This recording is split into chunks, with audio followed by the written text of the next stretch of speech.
മമ്മൂക്കയോടൊപ്പം ദുബായിലും അബുദാബിയിലും യാത്ര ചെയ്തിട്ടുണ്ട്. അങ്ങനെ അതൊരു ഒന്നൊന്നര പോക്കായിരുന്നു. ആണ്. ഒരുപാട് നല്ല മെമ്മറീസ് ഉണ്ടായിട്ടുണ്ട്. ഒരുപാട് നല്ല മെമ്മറീസ് ഉണ്ടായിട്ടുണ്ട്. എത്ര ദിവസങ്ങൾ ഉണ്ടായിരുന്നു ആ യാത്രയൊക്കെ? 3 days. ഓക്കെ.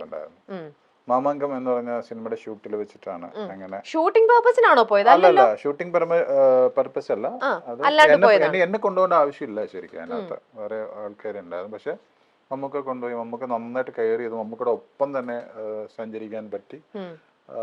ഞാൻ ഒരു ദുബായില് വലിയൊരു ബിസിനസ് മീറ്റ് നടക്കുന്നു, സിനിമയുടെ കണക്റ്റഡ് ആയിട്ടാ. മമ്മൂക്കിനെ കാണാനായിട്ട് കുറെ അറബികളൊക്കെ വന്നിട്ടുണ്ട്. അന്ന് നമുക്ക് ഇങ്ങനെ ഒരു സോഫയാണ്, മമ്മൂക്ക ഇരിക്കുന്നുണ്ട്, ഞങ്ങൾ പുറത്തവിടെ നിൽക്കുന്നുണ്ട്. മമ്മൂക്ക എന്നെ വിളിച്ചിട്ട് ബിജു വാ ഇവിടെ ഇരിക്കുന്നു പറഞ്ഞിട്ട് മമ്മൂക്കയുടെ അടുത്തിരുത്തി ഇവരുടെ മുമ്പില്. അതൊക്കെ എനിക്ക് ഭയങ്കര പ്രൗഡായ ഒരു നിമിഷങ്ങളാണ്. പിന്നെ അന്ന് മാതൃഭൂമിയുടെ ഒരു പ്രോഗ്രാം നടക്കുന്നത്, മമ്മൂക്ക മാത്രമേ ഉള്ളൂ അതിനകത്ത്. മമ്മൂക്ക മാത്രമേ ആ സ്റ്റേജിൽ കയറാൻ പറ്റുള്ളൂ. മമ്മൂക്കയുടെ ഒപ്പം എന്നെയും കൊണ്ടുപോയിട്ട് ആ സ്റ്റേജിൽ കയറി, അവിടെ നിന്ന് സംസാരിച്ചു. വേറെ ആരും ആ സ്റ്റേജിൽ കയറിയിട്ടില്ല മമ്മൂക്കയുടെ ഒപ്പം. എത്ര സന്തോഷം തോന്നിയ നിമിഷങ്ങളാണല്ലേ ബൈചേട്ടാ? ഒരുപാട് സന്തോഷം തോന്നിയ നിമിഷങ്ങളുണ്ട്. അതാണ് സിനിമയിൽ നിന്ന് കുറെ കാര്യങ്ങൾ മധുരാജയുടെ ഷൂട്ടിന്റെ സമയത്ത് ഞങ്ങള് അപ്പൊ ക്യാരവൻ ഇങ്ങ് എത്തത്തില്ല.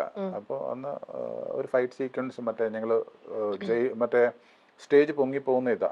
അപ്പൊ ശരിക്കും അതിന്റെ ഒരു ഇതിടാനായിട്ട് ഷർട്ടിന്റെ ഇവിടെ ചെയ്തിട്ട്, അപ്പൊ ഞങ്ങൾ എല്ലാരും കൂടി ഇരിക്കുന്ന ഇതുണ്ട്. മമ്മൂക്ക അല്ല, ബാക്കിയുള്ള ആൾക്കാരെല്ലാരും, ആർട്ടിസ്റ്റ് എല്ലാം ഇരിക്കുന്ന ഒരു സ്ഥലം. അങ്ങനെ മമ്മൂക്ക വരുമ്പോ തന്നെ ഒരു ഇതാണല്ലോ. അപ്പൊ മമ്മൂക്ക വരുന്നു, എല്ലാരും പുറത്തോട്ട് ഇറങ്ങണം. മമ്മൂക്കൊക്കെ ഷർട്ട് ഇട്ടിട്ട് ഇത് ചെയ്യണം. എല്ലാരും പുറത്തോട്ട് ഇറങ്ങുമ്പോ എല്ലാരും മാറ്റും. അപ്പൊ ഞാനും ഇങ്ങനെ ഇറങ്ങി വരിക, നീ വേണ്ട അവിടെ ഇരുന്നോ പറഞ്ഞു. അങ്ങനെ കുറെ. അപ്പൊ ഞാന് അതുപോലെ നമ്മുടെ കോവിഡ് ടൈമില് ആരും പുറത്തോട്ട് ഇറങ്ങത്തില്ലോ. അങ്ങനെ ഞാൻ കുറച്ച് ഫിഷൊക്കെ ഇട്ടാന്ന് മമ്മൂക്ക എടുത്ത് വന്നു. മമ്മൂക്ക ഇറങ്ങി വന്നു, എന്നോട് വഴക്ക് പറഞ്ഞു, എന്തിനാ നീ ഇതൊക്കെ ഇട്ട് വന്നേ? എന്നിട്ട് പറഞ്ഞു ഞാനായതുകൊണ്ടിട്ടാണ് പുള്ളിക്കാരൻ. അങ്ങനെ വഴക്ക് പറഞ്ഞു, എന്തിനാ ഇങ്ങനെയൊക്കെ നടക്കുന്നത് എങ്ങനെയൊക്കെ ചോദിച്ചിട്ട്. അങ്ങനെ കുറേ ഇത്. അണ്ണൻ തമ്പി എന്ന് പറഞ്ഞ സിനിമ എന്റെ തിയേറ്ററിൽ അത് ഞങ്ങൾക്ക് ആദ്യമായിട്ട് റിലീസ് ചെയ്ത് കിട്ടിയ സിനിമയാണ്. അണ്ണൻ തമ്പി മുതല് ഒരു 6-7 സിനിമയ്ക്ക് ഞാൻ മമ്മൂക്കനെ ആ ടൈമിൽ വിളിക്കും. മമ്മൂക്കയുടെ ഫസ്റ്റ് ഇൻട്രോ സമയത്ത് ഞാൻ മമ്മൂക്കനെ വിളിക്കും ഫോൺ. എന്നിട്ട് ആൾക്കാർ ഭയങ്കര ഫാൻസ് അല്ലേ, ഈ ബഹളമൊക്കെ ഞാൻ കേൾപ്പിച്ചു കൊടുക്കും മമ്മൂക്കനെ. അങ്ങനെ കുറെ അത്രയും ഇതുണ്ട്. ഈ അടുത്ത കാലത്താണ് ഞാൻ മമ്മൂക്കയുടെ കൂടെ, ഞാനിപ്പോ ലാസ്റ്റ് ബർത്ത്ഡേക്ക് ഞാൻ ഇവിടുന്ന് മൂന്നാർ പോയി. അപ്പോ ആരും പോയിട്ടുള്ളൂ, മമ്മൂക്കയും ഫാമിലിയും മൂന്നാർക്ക് പോയി. അങ്ങനെ ഞാൻ ഒരു വലിയ ബൊക്കെയൊക്കെ ഇട്ട് വെളുപ്പാങ്കലത്ത് അവിടെ ചെന്നു. അപ്പൊ പുള്ളിക്കാരൻ അവിടെ ഉണ്ടെന്ന് ആർക്കും അറിയത്തില്ല. അവിടെ പോയി ഞാൻ കണ്ടുപിടിച്ച് ആ ബർത്ത്ഡേക്ക് എനിക്ക് വിഷ് ചെയ്യണമെന്ന് തോന്നുന്നു മമ്മൂക്ക അടുത്ത്. അപ്പൊ ഞാൻ അവിടെ ചെന്നപ്പോ തന്നെ പറഞ്ഞു അവരാരെയും കയറ്റി വിടത്തില്ല. ആ ബർത്ത്ഡേക്ക് മമ്മൂക്ക വന്നിട്ട് എൻ്റെ അടുത്ത് എന്തിനാ നീ ഇന്നലെ കണ്ടേയല്ലേ, പിന്നെ എന്തിനാ വന്നേ, ഇത്രയും ദൂരം വന്ന എന്തിനാ, ഒക്കെ എല്ലാം വാങ്ങി. അതിനുശേഷം ഞാൻ പോന്നു. എന്നിട്ട് മമ്മൂക്ക കൂടെയുള്ളവരോട് പറഞ്ഞു അവന് സങ്കടം ഉണ്ടാവും, ഞാനൊരു കോഫി പോലും അവന് കൊടുത്തില്ല അങ്ങനെ എന്നൊക്കെ പറഞ്ഞിട്ട്. എന്നിട്ട് എന്നോട് മമ്മൂക്കനെ വിളിക്കാൻ പറഞ്ഞു അതിനുശേഷം.